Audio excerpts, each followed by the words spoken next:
ജീവനക്കാർക്കും ലഭിക്കേണ്ട അവകാശങ്ങൾ തങ്ങളുടെ ഔദാര്യമാണെന്ന നിലയ്ക്കാണ് സർക്കാർ പെരുമാറുന്നതെന്ന് NGO സംഘ് സംസ്ഥാന പ്രസിഡന്റ് ടി ദേവാനന്ദൻ.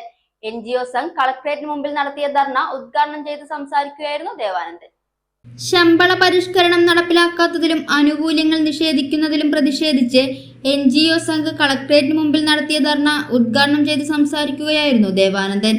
ഫയലുകളെക്കുറിച്ച് മാത്രം പറയാതെ ജീവനക്കാരുടെ അവകാശങ്ങളെക്കുറിച്ച് കൂടി സർക്കാർ ഓർമ്മിക്കണം. പ്രതിപക്ഷത്തിരിക്കുമ്പോൾ മാത്രം അവകാശങ്ങളെക്കുറിച്ച് ബോധം കാണിക്കുന്ന ഇടതു സംഘടനകൾ ജീവനക്കാരെ വഞ്ചിക്കുകയാണ്.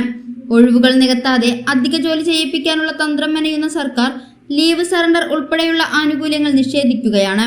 സംസ്ഥാന സർക്കാരിന്റെ ധൂർത്തിന്റെ പാപഭാരം ചുമക്കേണ്ടത് കേന്ദ്ര സർക്കാരല്ല.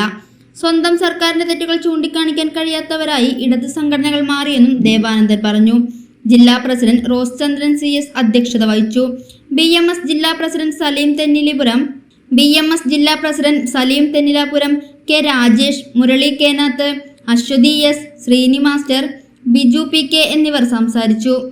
ഉപവാസ സമരവുമായിട്ട് മുന്നോട്ട് വന്നിരിക്കുന്നത് നമുക്കറിയാവുന്നതുപോലെ കേരളത്തെ സംബന്ധിച്ചിടത്തോളം കേരളത്തിലെ കഴിഞ്ഞ കാലാകാലങ്ങളായിട്ട് 5 വർഷക്കാലം കൂടുമ്പോൾ കേരളത്തിലെ സർക്കാർ ഉദ്യോഗസ്ഥന്മാർക്ക് ശമ്പളം പരിഷ്കരിക്കുക എന്നുള്ള ഒരു കാര്യം കാലാകാലങ്ങളായിട്ട് നടന്നു വരുന്ന ഒരു വസ്തുതയാണ്.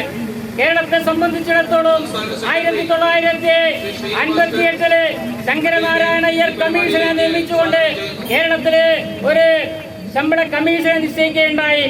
ആ ശമ്പള കമ്മീഷൻ അത് ശമ്പളം പരിഷ്കരിക്കുന്നതിന് വേണ്ടിയായിരുന്നില്ല, മറിച്ച് മദ്രാസ് സംസ്ഥാനത്തെയും അതേപോലെ തന്നെ തിരുവഞ്ചി സംസ്ഥാനത്തെയും മലബാറിലെയൊക്കെ തന്നെ ജില്ലകളിലെ സർക്കാർ ജീവനക്കാരുടെ ശമ്പളത്തെ കുറിച്ച് അതിന്റെ തുല്യമാക്കുന്നതിന് വേണ്ടിയിട്ടായിരുന്നു അത്തരത്തില് ഒരു കമ്മീഷനെ വെച്ചിട്ടുള്ളത് എന്ന് നമുക്ക് കാണാൻ സാധിക്കും.